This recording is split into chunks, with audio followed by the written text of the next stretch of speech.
baik anak-anak, perhatikan ya. Nah, pada minggu kemarin kita telah mempelajari tentang permainan tradisional. Nah, di Indonesia ini memiliki keberagaman adat istiadat, makanan, permainan tradisional, lagu, tarian, serta lainnya. Jadi kita perlu mensyukurinya karena dapat menikmatinya. Untuk pertemuan hari ini, di sini kita akan belajar mengenai makanan tradisional yang berada di Indonesia. Silakan perhatikan ya anak-anak. Nah, di sini Ibu memiliki gambar makanan tradisional. Silahkan diperhatikan. Nah, siapa ya di antara kalian yang mengetahui jenis makanan tersebut? Ya, betul. Jadi, makanan tersebut adalah makanan ayam betutu. Nah, ayam betutu berasal dari mana? Ya, betul, dari Bali ya. Jadi, ayam betutu ini berasal dari Bali. Oke, jadi makanan tradisional di Indonesia membutuhkan waktu dalam mengolahnya. Nah, pembuatannya pun harus ahli ya dalam membuatnya. Oke, baik. Jadi hari ini kalian anak-anak akan belajar mengenai seorang ibu pembuat dodol Betawi. Nah, dodol Betawi ini makanan tradisional dari daerah Betawi. Silahkan kalian simak. Ibu memiliki bacaan ya. Silahkan kalian simak. Kalian baca paragraf demi paragrafnya. Oke, baik anak-anak, setelah kalian membaca paragraf tersebut ya, bacaan tersebut, hari ini kalian akan mempelajari tentang gagasan utama dan gagasan pokok serta gagasan pendukung yang terdapat dalam kalimat tersebut. Sebelumnya, sudah ada yang tahu gagasan pokok dan gagasan pendukung itu apa? Belum ada yang tahu? Ya, karena kita baru belajar hari ini ya. Nah, yang pertama, gagasan pokok. Nah, gagasan pokok itu merupakan suatu ide dasar atau suatu ide pembahasan yang tertulis di dalam suatu paragraf. Oke? Mengerti ya? Nah, jadi gagasan pokok bisa disebut juga sebagai gagasan utama. Oke ya. Dan kedua yaitu gagasan pendukung. Nah, kalau gagasan pendukung ini merupakan sebuah kalimat-kalimat yang fungsinya memberikan informasi tambahan dalam suatu teks. Oke, agar kalian lebih mudah untuk menemukan gagasan pokok dan gagasan pendukung, di sini Ibu mempunyai cara mudah untuk menemukan gagasan pokok serta gagasan pendukung. Oke. Yang pertama, kalian bisa baca teks atau paragraf secara cermat. Nah, kalau perlu diulang sampai mengerti isi dari teks tersebut ya. Nah, bagi yang belum belajar seperti kalian ya, baru belajar nih hari ini untuk mencari gagasan pokok. Nah, sangat penting ya untuk mengulang bacaan teks dari bacaan teks yang kalian baca tersebut. Nah, agar kalian mengerti apa isi dari bacaan tersebut. Nah, kemudian yang kedua, kalian perlu untuk mencari garis besar dari paragraf tersebut. Misalnya, kalian bisa meminta pertolongan orang lain, seperti sekarang kalian sedang belajar daring di rumah ya, kalian minta tolong dengan orang tua atau teman untuk mengoreksi apakah garis besar yang kalian sampaikan sudah benar ya, karena untuk membedakan gagasan pokok dan gagasan pendukung ini lebih gampang. Nah, gagasan pokok ini lebih bersifat umum, sedangkan gagasan pendukung bersifat khusus. Nah, untuk yang ketiga, carilah kalimat yang menyerupai atau yang sama dengan garis besar paragraf yang kalian temukan. Nah, biasanya terdapat di depan atau di belakang maupun di tengah ya, kalian bisa cermati. Kemudian yang keempat, kalian bisa periksa kembali apakah gagasan pokok yang ditemukan sudah sesuai dengan ciri-ciri gagasan pokok atau tidak, seperti gagasan pendukung. Nah, jika benar, kalian sudah mampu untuk menemukan gagasan pokok tersebut. Oke, silakan kalian baca ya bacaan teks yang tadi sudah Ibu berikan. Seperti ini ya. Dodol Betawi Mak Salma, silahkan kalian baca, kemudian kalian cari gagasan pokok serta gagasan pendukungnya. Nah, oke, baik anak-anak. Selanjutnya, Ibu di sini akan menjelaskan jenis-jenis makanan yang ada di Indonesia. Untuk yang pertama, ada yang tahu tidak? Ini makanan berasal dari mana? Ya, betul, berasal dari Aceh ya. Ada yang tahu? Ayo, nama makanannya apa? Ya, betul, mie Aceh. Nah, jadi di Aceh ini merupakan salah satu provinsi yang ada di Indonesia yang terkenal dengan berbagai kuliner khas terbaik yang bahkan telah mendunia ya. Salah satunya ini mie Aceh. Jadi kalian kalau yang berkunjung ke Aceh wajib nih buat merasakan mie Aceh nih ya, mencicipinya. Oke. Di dalamnya itu terdapat mie kuning yang tebal, kemudian ada irisan daging yang disajikan dalam sup kari gurih dan pedas. Oke, jadi ya rasanya mie Aceh ini pedas-pedas gurih ya. Oke, kemudian selanjutnya ada yang tahu tidak ini makanan berasal dari mana? Ya betul, dari Sumatera Barat. Apa namanya? Ya rendang ya. Jadi rendang ini berasal dari Sumatera Barat. Nah, Sumatera Baratnya tepatnya di mana? Ya betul, di Padang ya. Biasanya kalian suka nemu rendang-rendang seperti ini di makanan Padang ya. Oke, baik. Kemudian gambar selanjutnya, silakan. Dari mana? Ya betul, namanya Bika Ambon. Dari mana? Dari Ambon, bukan dari Ambon ya. Jadi Bika Ambon ini berasal dari Sumatera Utara, lebih tepatnya di Medan. Oke, ya Bika Ambon namanya saja Bika Ambon, bukan dari Ambon tapi dari Sumatera Utara. Nah, jika tadi mie Aceh mendunia dengan mie-nya, nah beda lagi kalau di Sumatera Utara yang populer dengan Bika Ambon.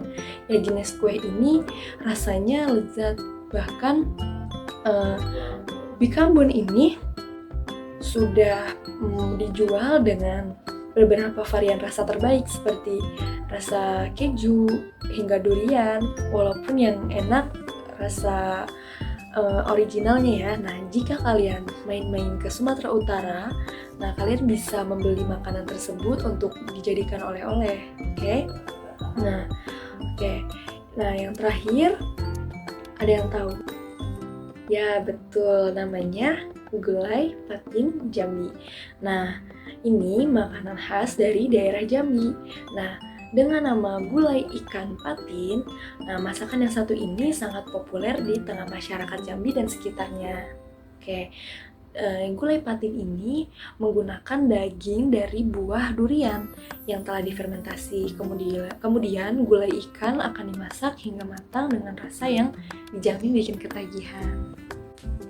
Oke, baik anak-anak, tadi kita telah mempelajari beberapa makanan, contoh-contoh makanan yang berasal dari daerah-daerah yang ada di Indonesia. Masih banyak yang lainnya ya, seperti ada sego jamblang dari Cirebon, kemudian nasi pecel dari Madiun, lontong sayur dari Jawa Barat, dari Jakarta, nasi krawu dari Gresik, nasi gudeg dari Jawa, dari Yogyakarta ya tepatnya. Oke, masih banyak yang lain-lainnya. Nah, ternyata banyak ya macam-macam jenis makanan khas daerah. Nah, di sini kalian tahu nggak sih cara menghargai dan melestarikan makanan daerah? Ada yang tahu? Belum ada yang tahu ya? Oke, jadi di sini Ibu akan menjelaskan cara-cara menghargai dan melestarikan makanan daerah. Nah, untuk yang pertama, kalian bisa untuk makan makanan khas daerah lain. Misalkan kalian orang Sunda, kalian bisa ke Jakarta untuk memakan makanan soto Betawi seperti makanan dari Betawi ya. Jadi orang Sunda merasakan makanan soto Betawi khas orang Betawi, atau sebaliknya orang Betawi merasakan makanan orang Sunda. Kemudian yang kedua, kalian harus berani memperkenalkan makanan khas daerah kalian. Misalkan nih, kalian berasal dari Betawi, kalian harus bisa memperkenalkan ke teman kalian, misalkan yang dari Padang, silahkan cobain ini makanan dodol Betawi punya saya dari Betawi, kalian cobain ke teman kalian yang misalkan dari Padang, dari Sunda dan lain sebagainya. Kemudian yang ketiga, tidak makan makanan terlalu sering ya, makanan asing seperti makanan junk food gitu, makanan fried chicken seperti itu. Nah, dan yang terakhir, kalian harus belajar masak makanan khas daerah agar dapat melestarikannya. Oke, jadi seperti resep turun-menurun seperti itu. Oke, baik anak-anak. Pada minggu kemarin, kita sudah mempelajari tentang sifat rambat bunyi. Nah, hari ini, kalian masih ingat tidak sih bunyi itu apa? Ya, jadi bunyi adalah suatu gelombang yang dihasilkan oleh benda yang bergetar.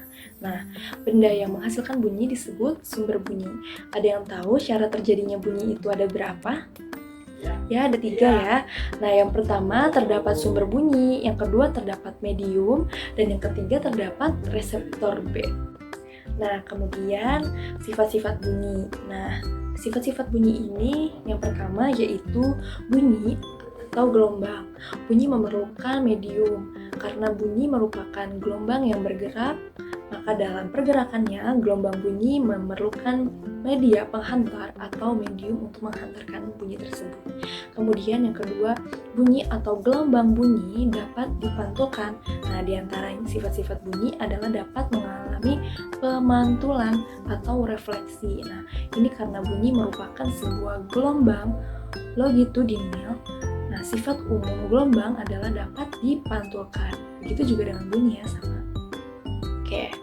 Kemudian yang ketiga, bunyi atau gelombang bunyi dapat dibiaskan. Nah, salah satu sifat gelombang yang juga berlaku pada bunyi adalah mengalami pembiasan atau refraksi. Nah, contoh dari refraksi yaitu fenomena petir yang menggelegar lebih keras pada malam hari dibanding siang hari. Nah, kenapa terjadi seperti ini? Karena suhu udara yang di atas pada siang hari lebih dingin dibanding suhu udara yang di bawah. Nah, sementara pada malam hari yaitu sebaliknya ya. Oke. Kemudian yang keempat yaitu bunyi atau gelombang bunyi mengalami pelenturan gelombang. Nah, pelenturan gelombang bunyi dapat mengalami pelenturan atau bisa disebut dengan difraksi dengan mudah. Nah, ini karena gelombang bunyi di udara memiliki panjang dalam rentang sentimeter sampai beberapa meter. Nah, gelombang yang panjang itu akan lebih mudah mengalami difraksi.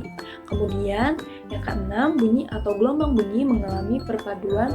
Salah satu sifat dari sifat-sifat bunyi adalah dapat mengalami perpaduan atau interferensi. Nah, maksudnya adalah bunyi yang kita dengar dari dua arah, dua buah sumber yang berbeda, namun apabila memiliki frekuensi yang sama, maka kita akan mendengarnya lebih keras lagi. Nah, kemudian yang terakhir, bunyi atau gelombang bunyi termasuk gelombang longitudinal.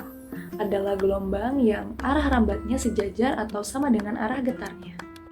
Oke, baik anak-anak, mudah dimengerti ya. Nah, ada yang tahu tidak bagaimana sih bunyi bisa sampai pada telinga kita? Ada yang tahu? Ya nih ya, untuk yang pertama, sebuah suara ditangkap dari daun telinga. Nah, kemudian suara tersebut dikirim ke gendang telinga yang ada di dalam telinga kita.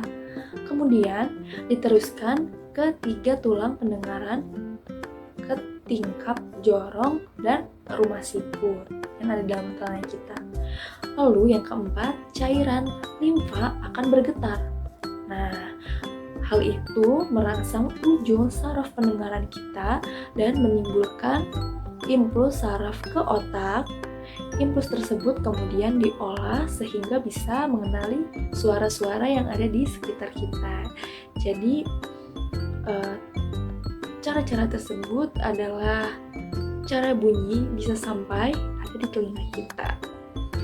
Oke, baik anak-anak. Jadi, bunyi dapat merambat melalui benda padat, cair, dan gas. Kemudian akan tetapi bunyi tidak dapat merambat pada ruang hampa. Bunyi dapat juga memantul dan menyerap. Nah, benda-benda yang dapat memantulkan bunyi adalah seperti kayu, kaca, dinding, dan besi. Nah, benda-benda yang menyerap bunyi adalah benda yang permukaannya lunak seperti karpet, goni, kertas, kain, busa, dan wol ya, seperti itu. Nah, cukup sekian hari ini penjelasannya. Oke, silakan kalian kerjakan tugas-tugas yang sudah Ibu berikan di dalam WhatsApp group. Terima kasih ya. Wassalamualaikum warahmatullahi wabarakatuh.